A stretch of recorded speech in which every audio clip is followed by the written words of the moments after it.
Жизненные трудности на всех влияют по-разному. Слабых выбивают из колеи, а сильных они закаляют. Таких людей препятствия делают, как бы странно это ни звучало, более жизнерадостными. Когда мы видим уверенного в себе человека, то мало кому приходит в голову мысль о том, чего ему иногда стоят эти силы и уверенность. Ведь жить, когда все хорошо, может каждый, а вот жить, когда все складывается не так, как задумывалось, способен только сильный. Сильные люди всегда просты. Их прерогатива в высокой способности к терпению.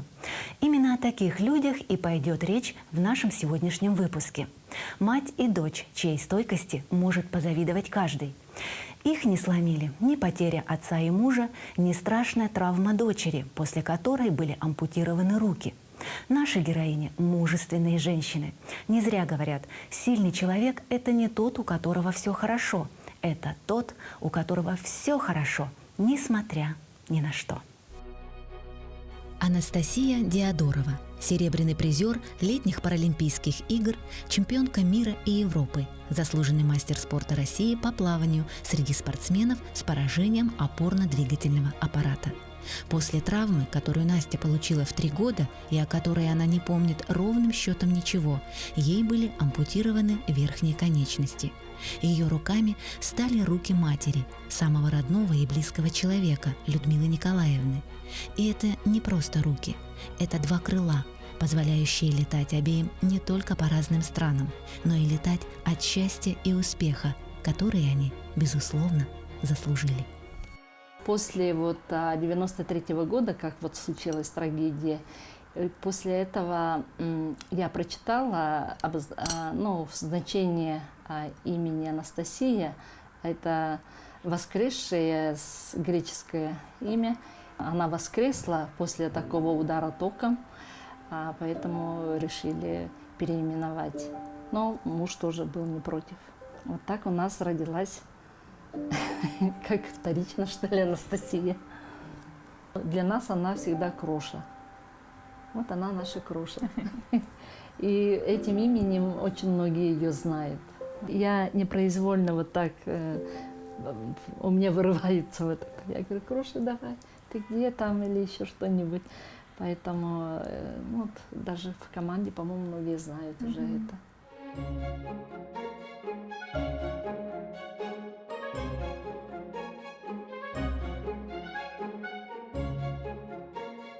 Настя у нас самая младшенькая, старший у нас Дюлустан. Это муж назвал его якутским именем. Он тоже родился в Москве. А потом средняя дочка Виктория. А Виктории уже я назвала, потому что с Дюлустаном там мы уже замучились. Джусом его до сих пор зовут в Москве. Там никак не могли ни в детском саду, ни в школе выговорить его имя. Поэтому я говорю: нет, будет у меня Викторией. Настена моя родилась в 90-м году, 7 января. Это в Москве. Было очень холодно, прямо морозы. В те дни стояли большие снежные сугробы. Я даже через окно слышала скрип снега, как будто в Якутии снег же под ногами скрипит. И такой скрип был. Настя родилась нормально, все в запланированное время. И я ее хотела назвать Аней, Анечкой. А это оказалось имя моей мамы, а я просто хотела, по имени своей подруги. А у мужа маму зовут Евдокия. И он сразу, там еще месяца не прошло, он быстро побежал и записал ее Евдокией Алексеевной. И Настя у нас была Дуняша. Я долго ее не могла никак называть, потому что я уже давно готовилась, называла ее для себя Анечкой, а тут Евдокия, Дуня. И все называли ее, конечно, Дуняша. Она себя называла потом как начала подрастать, Няшка, Няшка, и эта Няшка потом превратилась в Насику.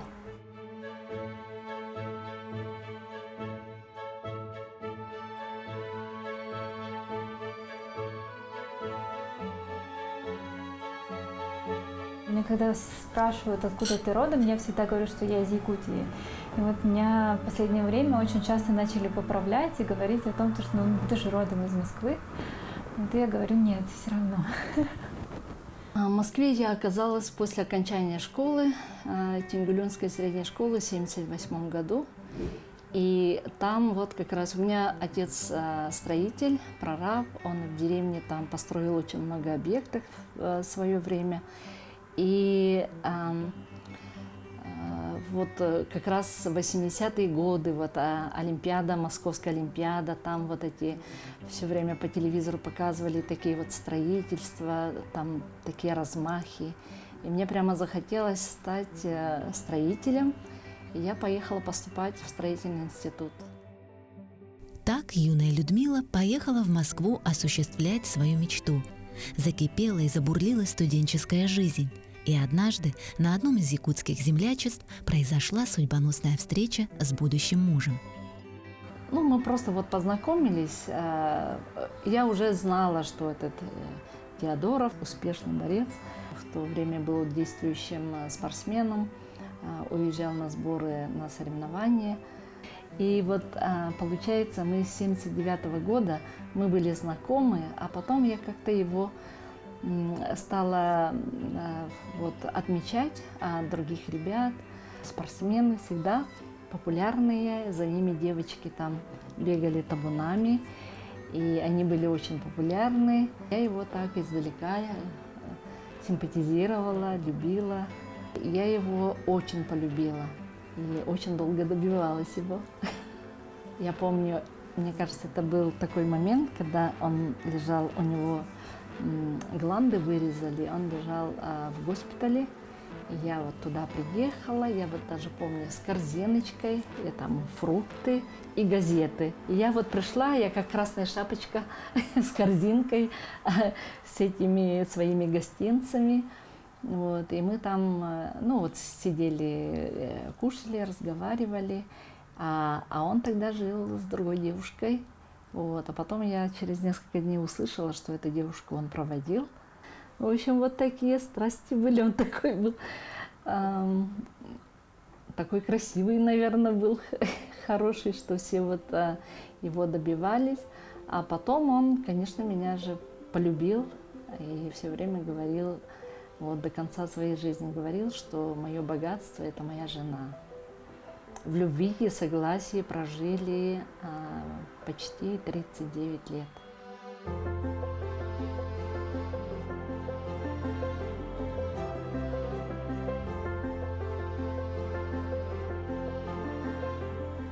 Сейчас, конечно, без него тяжело.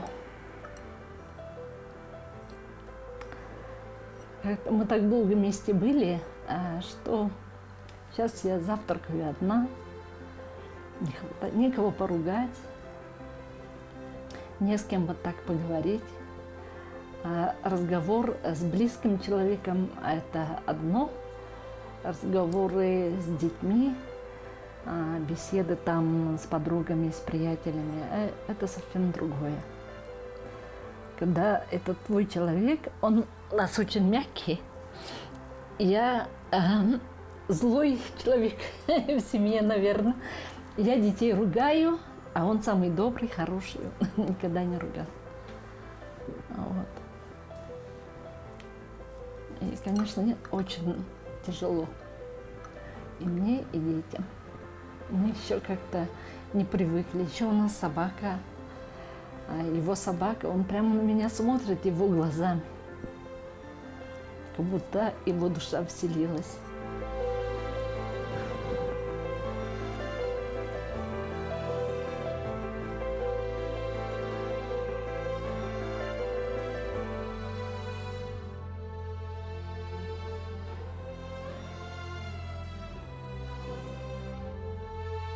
Я помню то, что как бы, папа, он всегда поддерживал и ну, как бы, больше всех, наверное, доверял мне, потому что там то, что я там прыгала с вышки, водила машину, все всегда против, папа только верит и доверяет. Всегда я чувствовала заботу от папы. У нас было самое лучшее детство, и мы всегда ходили к папе на работу. Он работал в ТСХ, в академии, и у них там был спортзал, а внизу был бассейн.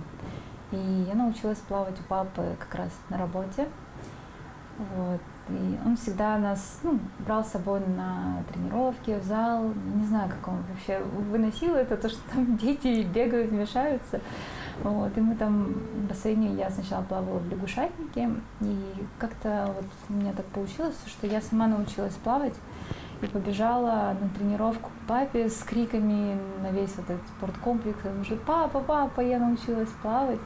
Вот, заставила его закончить тренировку, остановить, чтобы он пришел, посмотрел, и вот он увидел то, что я плаваю, то, что я держусь на воде, и сразу кинул меня в большой бассейн. Вот. И то все, что касается спортивной части, это, конечно, было привито папой, потому что он нами постоянно занимался. И когда мне было 6 лет, по-моему, там проходили соревнования вот в этом бассейне, в котором мы плавали. И мне подарили просто диплом. И вот эта грамота у нас сохранилась, там написано «Товарищ Настя». Награждается товарищ Настя. Я там даже не принимала участие, просто тоже там находилась в бассейне, там плавала, прыгала.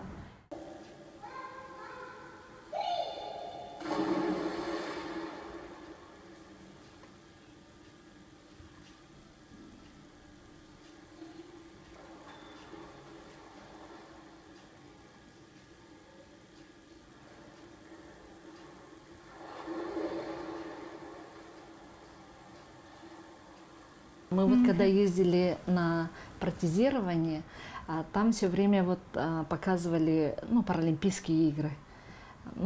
Они, наверное, вот так, кто там приезжал протезироваться, смотрели, вдохновлялись, примеры ставили.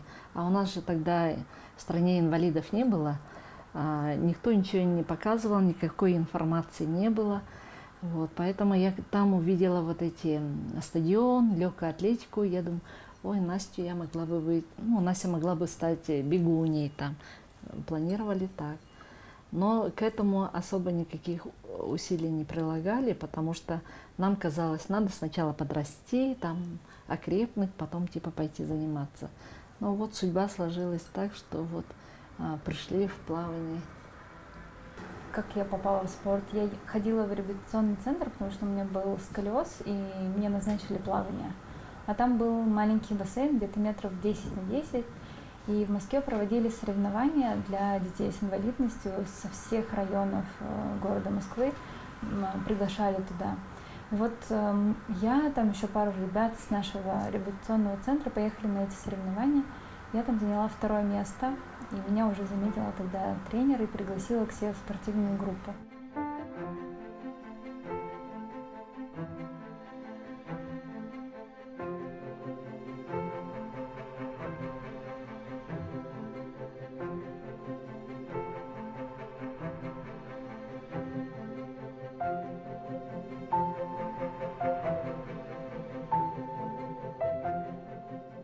Если вот говорить про спорт, вот все-таки за эти 19 лет со спортом связано все очень хорошее. Мы не можем сказать, там было что-то вот плохое. Были, конечно, какие-то неудачные выступления, но вот эта атмосфера, вот это братство, вот эта каста, это совсем другой мир. Это совсем другой мир, и я прямо вот когда нахожусь в команде, со сборной, и я прямо чувствую себя вот частичкой прямо вот такого огромного шара, может быть, и горжусь такими детьми, которые, несмотря ни на что, там каждый день они преодолевают очень много препятствий, которых мы, обычные люди, не замечаем, или мы это делаем легко и просто, а для них они могут это преодолевать, например, часами. Вот. Поэтому я очень восхищаюсь, иногда, наверное, вампирически подпитываюсь от них вот таких. И они все очень позитивные, И, может быть, мой характер, может быть, тоже сформировался вот благодаря им, вот таким детям, таким сильным спортсменам, потому что, не побоюсь этого слова, в команде меня все очень любят, потому что там какие-то дети приходят, какие-то уходят, а мы все время там торчим с Настей. Мы все время есть, мы все время хоп и приезжаем на соревнования. Вот, поэтому я очень люблю вот эту атмосферу соревновательной. Когда Настю провожали на первые соревнования, чемпионат России и первенство раньше вместе проводились, и папа, мы же не знали, что такое паралимпийский спорт, какие там, как быстро у них достигаются вот эти все результаты. Мы судили вот по здоровому спорту, как эти борцы, там, дети с малых лет, тренируясь, там, достигают своих, вот, выполняют нормативы. И папа говорил: вот, Настя, выполнишь первый разряд, это будет очень хорошо. Мы провожали ее с тренером, а потом Настя говорит: нет, я буду мастером спорта. А мы говорим: нет, Настя, если ты выполнишь первый разряд, это будет такой хороший результат. Ну вот она в тех соревнованиях уже выполнила норматив мастера спорта. С тех пор спортивная карьера Анастасии начала расти, что и придало ей уверенности в своих силах.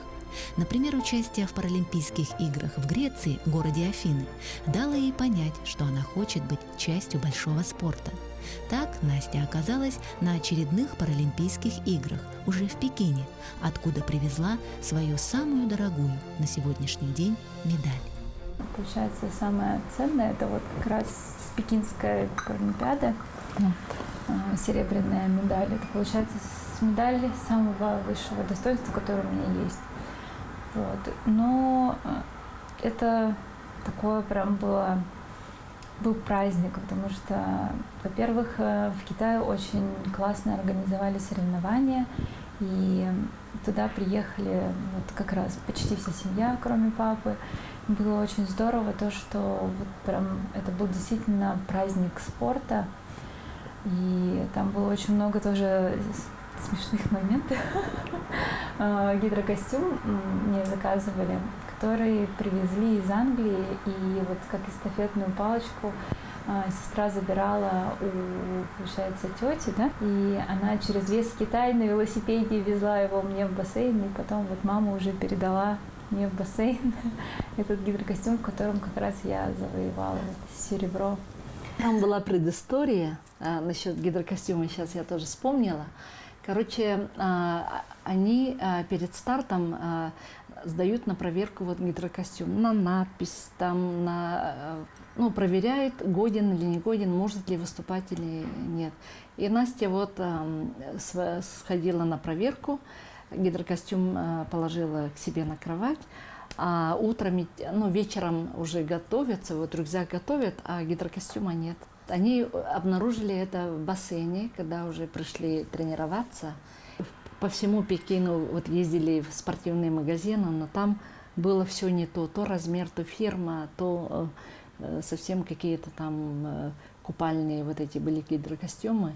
И мы вот так и не нашли, а вечером уже она уже на финал вышла, должна была выйти, проплыть. А потом загадочным образом этот гидрокостюм перед стартом нашелся. Но весь настрой, весь этот-то он уже рассыпался. Вот, и так она там какая приплыла? 4-я. И вот она приплыла 4-я. Вот. А потом уже к следующему старту вот уже этот гидрокостюм, который из Англии мы давным-давно заказали, и он пришел вот в пекинский адрес. Вот. И я когда по Пекину мы ходили, Настина соперница, которая золото взяла, это девочка из Китая. И все время везде я смотрю на свою дочку, везде натыкаюсь, везде такие большие экраны, а это показывает свою героиню Фунджан, да? И И Настя же все время рядом, они же одна первая, вторая, Настя вторая, и их все время вместе вот показывают. И мне казалось, что весь Китай вот только показывает мою дочку. Везде, куда ни зайди, везде вот, особенно это около бассейна были вот эти большие экраны, и везде там целыми днями вот этот заплыв там муссировали, вот это показывали. На Паралимпийских играх это, конечно, абсолютно другого уровня соревнования. И когда вот огромное количество людей, вот этот гигантский стадион, и вот это вот все, оно, конечно, добавляет атмосферы. И вот я когда стояла перед стартом, у нас всегда был... Я сейчас не этот момент рассказываю. У меня всегда было такое, то, что нужно сконцентрироваться на себе, стараться абстрагироваться от всего и мысленно проплывать дистанцию. И вот я как раз настраивалась. Я тогда, у меня была соперница, девочка, которая как раз, мы с ней, получается, боролись за второе место. У нее были руки, и в конце она могла касание просто выиграть. И у меня стояла задача не проиграть ей касание. И тренер, посоветовавшись со старшим тренером перед самым заплывом, мне сказали о том, что чтобы я доплывала другой техникой. Вот. И, конечно, я была настолько сконцентрирована на этом, что вообще не замечала ни шума вокруг, и у меня не было ни волнения, ничего, потому что я четко знала, что мне нужно сделать именно какую-то конкретную задачу, которую до этого я не планировала делать. И вот я думаю, что это тоже помогло в каком-то плане психологически пройти вот этот момент волнения, не перегореть, а быть в фокусе и настроенной. И когда я уже приплыла, я не понимала, в итоге получилось, у меня не получилось, и я вышла, тогда уже меня поздравляли журналисты, я такая, что я вторая?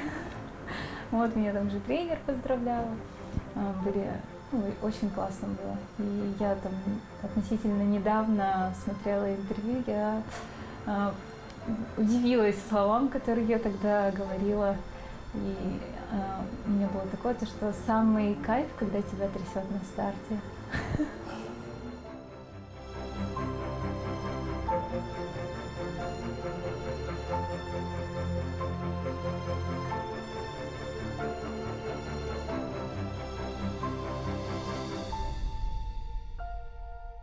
Пережить Олимпиаду для каждого спортсмена – это великое счастье.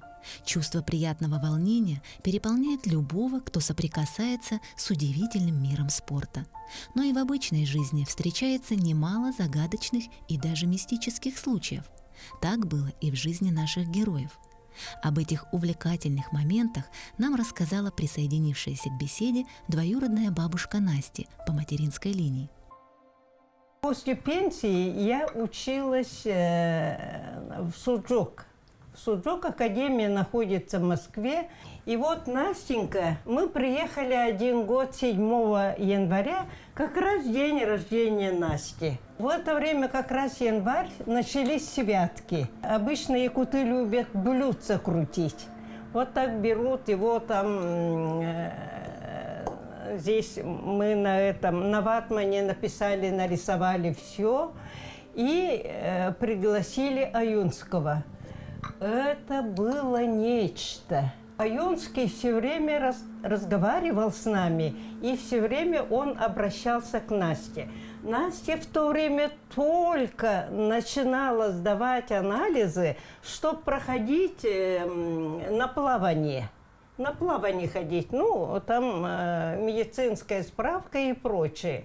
А он говорит, Настя победит в Пекине, она будет участвовать первая Олимпиада в Греции, и она победит в Монреале. И вот она победила как раз в Монреале, стала чемпионкой мира. Он говорит, Настенька, дитя мое, значит, она будет всех вас поддерживать, учиться, жить, все дальше. Все будет зависеть от вашей семьи от Насти. Представляете? А я думаю, что он говорит? Бог ты мой, ребенок всего 13 лет и без рук. И представляете, так оно и было. И вот когда она победила, я помогу, говорить Настеньке моей. И когда она стала серебряным призером Пекинской Олимпиады, значит, республика дали двухкомнатную квартиру Насте. И представляете, на Аюнского 5. Улица Аюнского 5. Вот это мистика? Вот это что? На Аюнского 5.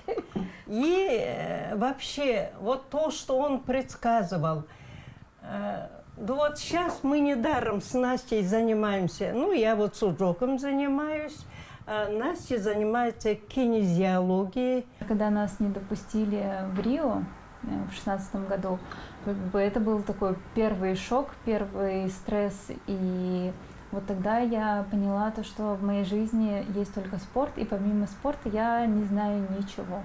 И тогда я уже начала интересоваться какими-то другими вещами, наполнять свою жизнь какими-то новыми увлечениями, новыми знаниями. Я надеюсь, что все будет хорошо, и я смогу дальше как-то себя реализовывать. И представляете, сейчас мы с Настей учимся. Я учусь до сих пор, хоть мне 83 года сейчас. Настя учится молоденькая. И вот не глядя на наши возрастные разницы, мы очень друг друга понимаем в этом плане. У нас вот духовное единение. Мы с Настенькой имеем общий какой-то дух. Правда, не знаем точности, что это как разделяется. Я иголками, например, лечу, а Настя мыслью только, силой мысли. Она сейчас организатор вот этой кинезиологии. И мама ученица. Я занимаюсь, получается, я даже не могу назвать это энергетической практикой, но вот мы как раз взаимодействуем с энергиями, с тонкими энергиями. И сначала учимся восстанавливать свое биополе, а потом уже впоследствии мы можем влиять на внешнее. Вот. И я вот занимаюсь организацией спортивных мероприятий, мы это так называем. Проводим сейчас подтягивания в парках. Это как гимнастика для всех желающих бесплатно мы проводим, чтобы прививать любовь к своему телу, к здоровому образу жизни. И вот нашим самое важное для нас это вот наши клеточки. Если мы будем заботиться о своем теле, о своем здоровье, духовном и ментальном, тогда оно будет благодарно и будет, естественно, хороший результат для того, чтобы уже можно было бы трудиться, заниматься своими делами. Или вообще ни одной таблетки не кушаем. У нас есть альтернативное решение такого вопроса. Нам нельзя лечиться обычными таблетками, потому что даже в спрее для носа, к сожалению, есть допинг. Поэтому, если взять 100% населения, 85% есть допинг. Вот. И я очень рада, что есть всегда альтернативные способы для того, чтобы быстро поддержать иммунитет и восстановиться. Был же один момент, когда мы были на чемпионате Европы. Настя вот утром предвариловка, проплыла, у нее вообще никакой энергии не было, обессиленная. Это мы были в Португалии, в Мадейре. И я звоню тете Ане, говорю, что делать. Настя уже скоро выходить на старт, финал, плыть в финале, а тут у нее уже, сил нету. Вот. И тетя Аня мне говорит, найдите батарейку, вот, и приложите к руке. И я там начала искать вот это пульты, там же, в отеле, и вот нашла батарейки, и вот так и приложила, и энергия пришла. У нас очень много методов. Можно использовать батарейку из какого-то там аппарата снять. Иголки делать у них времени нет там сильно такого. И вот, человек как энергия человека, как электроэнергия, как энергия вот такая. И мы вот этим пользуемся очень часто. После случая о дисквалификации российских спортсменов, из-за которого Насте так и не удалось поучаствовать на других Паралимпийских играх, она решила ставить новые для себя цели, связанные не только с плаванием. Окончив Российский государственный университет физической культуры, спорта, молодежи и туризма, Анастасия приобретает новую специальность – менеджмент спортивной индустрии. То, чем она сегодня занимается, имеет большие перспективы в сфере спорта и здорового образа жизни. Настя не боится таких перемен, ей и не привыкать. Она всегда смело смотрит не только вперед или наперед, она еще смело смотрит ввысь, в самые облака. Ведь только там много свободы, легкости, раздолья и независимости. Летом в 2015 году мы решили с братом прыгнуть с парашютом. И мама поехала с нами просто за компанию на пикник. Вот. И мы с братом как собирались, мы там долго думали, взвешивали и так далее. Минимум полгода, наверное, мы собирались к этой истории. А мама собралась за час, да, пока мы туда ехали, она тоже решила прыгнуть. Вот. И мы вдвоем с мамой прыгали с инструктором, а брат прыгал без инструктора. Вот. И у нас инструктаж с мамой прошел там минут за 20, наверное, а брата 5 часов инструктировали, у них там были пробные какие-то прыжки с трамплинов. И вот мы с мамой в этих костюмах нам выдали эти комбинезоны, шлемы, вот это все. И мы думали, что сейчас, будет еще один инструктаж какой-нибудь. Да. А тут прямо это по громкоговорители уже называют наши имена, фамилии, и нас уже сразу повели. И мы садимся в самолет, и у меня было такое, что я волновалась, и мне было страшно. Смотрю на маму, довольная, счастливая, там вообще просто какой страх, вы что, вам там вообще в первых рядах? А там ребята сидели прямо такие, взволнованные. Когда неизведанное, это уже, не страшно. Вот, и прыгали мы с 4000. Вот нас поднимали, потом в тандеме с инструктором. Да, мы спрыгнули, получается, и, инструктора-то знали, что мама и дочь, и мы там в небе, они друг другу специально подлетели, подлетели, мы еще переговорили, поговорили там, а потом и вниз полетели. Да, это было планировали очень так. классно. Я была такая счастливая.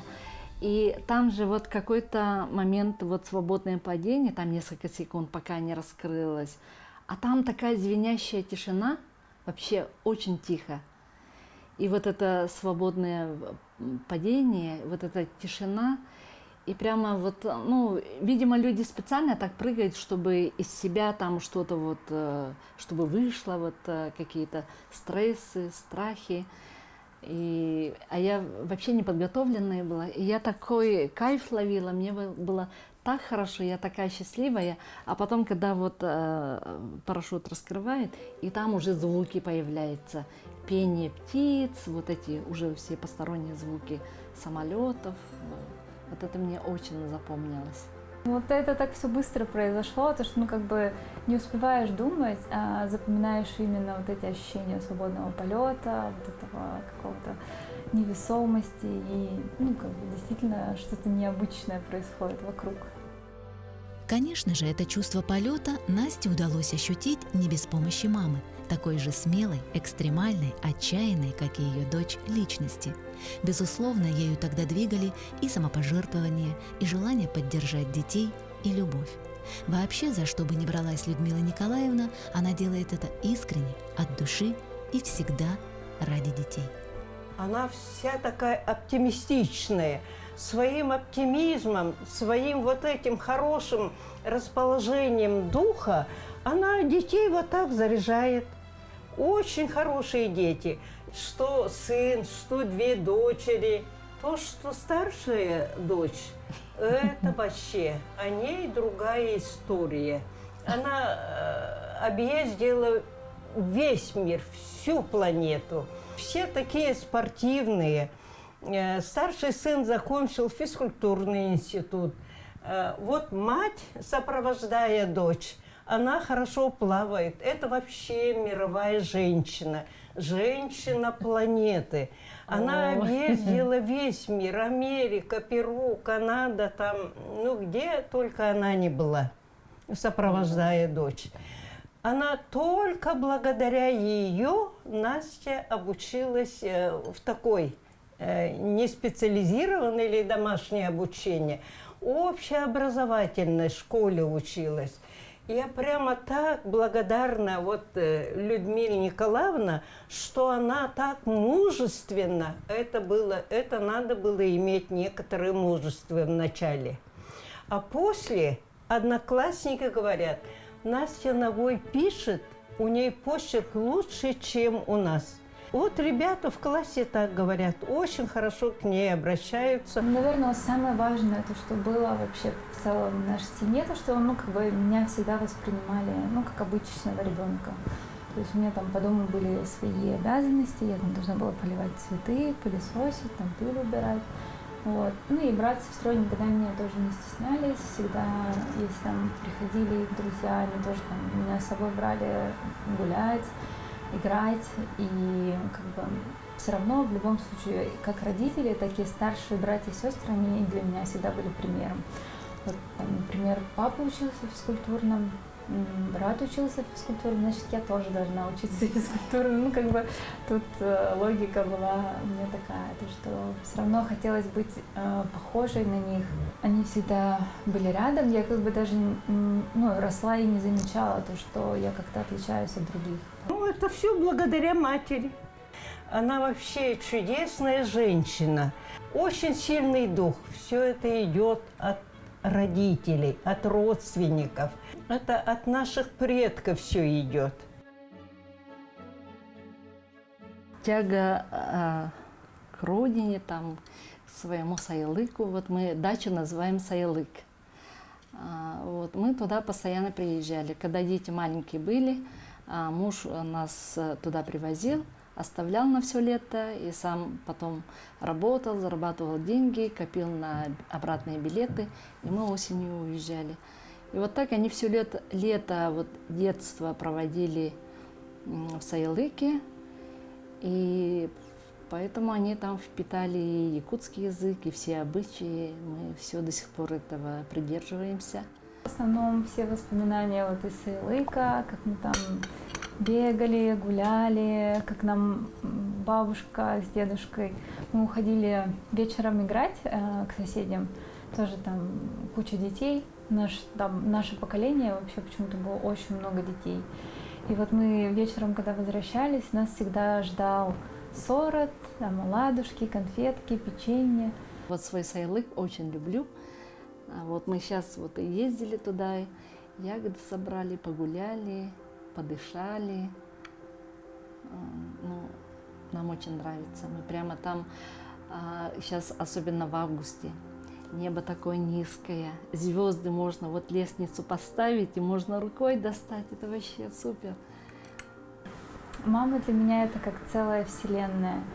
И там, где мама, это всегда дом. Как бы неважно, где ты находишься, да. И я не знаю, это вот магия, которая обладает мамой, все мамы или только моя мама. Это вот создавать уют, где бы ты ни находился. Со мной всегда мама. И я думаю, что в этом плане я очень везучая, потому что не у всех бывает так, что мама там рядом, всегда поддерживает. Поэтому у меня все радостные моменты, все сложные, трудные моменты мама всегда рядом. Для меня мама — это своего рода героиня, которая готова любить безусловной любовью, которая не требует ничего взамен. И она как раз вот наполняет, насыщает, дает вот как раз очень много.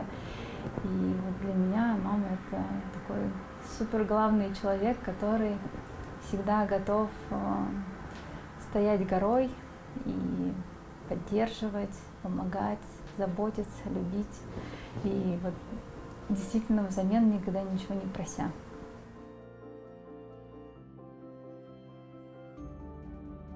Ну, мама моя всю жизнь работала, все время не покладая рук, даже вот на пенсию вышла, там и коров держала, чтобы вот внуков там напоить молочком, там кёрчих. Она всегда вот все время кому-то хотела помогать, все время что-то для нас делала, все время вот что-то готовила, что-то шила, что-то вот для нас, для внуков, вот для детей. У нее вот настолько вот такое большое сердце было, ну и у отца, и у матери. И вот их хватало на нас вот на всех. Мама – это, конечно, вот пушистое, хорошее, мягкое вот облако. Все, что связано, ну, таким теплом, уютом, вот заботой,